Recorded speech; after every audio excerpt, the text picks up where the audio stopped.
చాలా విషయాలు చదవగలుగుతాం మేము.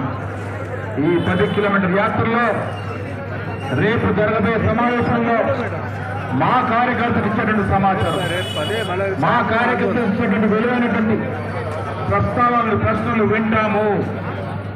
జనంలో ఏం జరుగుతుంది, జనానికి ఇంకేం కావాలి తెలుసుకునే ప్రయత్నం చేస్తాం. మిత్రులారా, మీకు తెలిసి ఈ రాష్ట్రంలో ఆనాడు రేవంత్ రెడ్డి గారు పిసిసి అధ్యక్షుడిగా ఎన్ని యాత్రలు చేశారో చూశారు కదా, ఎన్ని జన్మశైలు చేశారు.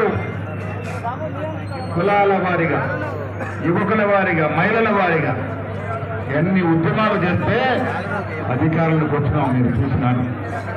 ఎప్పుడు ప్రజల్లో ఉండే అలవాటున్న మేము మళ్ళీ ప్రజల్లో ఉందామని ఆలోచించుకుని ఇక్కడికి వచ్చినాం. మిత్రులారా, మీ ఆశీర్వాదం వల్ల కాంగ్రెస్ పార్టీ అధికారులకు వచ్చిన తర్వాత ఆనాడు తుక్కుపల్లిలో ఖర్గే గారు, సోనియా గాంధీ గారు, రాహుల్ గాంధీ గారు, ప్రియాంక గాంధీ గారు, ఆనాడు మీనాక్షి నటరాజన్ గారు, దీపాదాస్ మున్షి గారు, మాణిక్ ఠాకరే గారు, మాణిక్ ఠాగూర్ గారు ఇచ్చినటువంటి వాగ్దానాన్ని మీరు నమ్మినారు కాబట్టి, 6 గ్యారంటీలు నమ్మినారు కాబట్టి మాకు అధికారం ఇచ్చారు. మిత్రులారా, మీ అందరికీ ధన్యవాదాలు. ఒక నమ్మకంతో మాకు అధికారం ఇచ్చినారు, అంతే కదా. సోనియా గాంధీ గారు ఒక మాట ఇస్తే మాట నిలబెట్టుకుంటున్న నమ్మకంతో మాకు అధికారం ఇచ్చినారు. యువకుడుగా ఉన్న రాహుల్ గాంధీ గారు, సీనియర్ నాయకుడు ఖర్గే గారు తెలంగాణ విషయంలో ఒక ఆలోచన చేస్తా ఉన్నారు కాబట్టి మమ్మల్ని నమ్మినారు.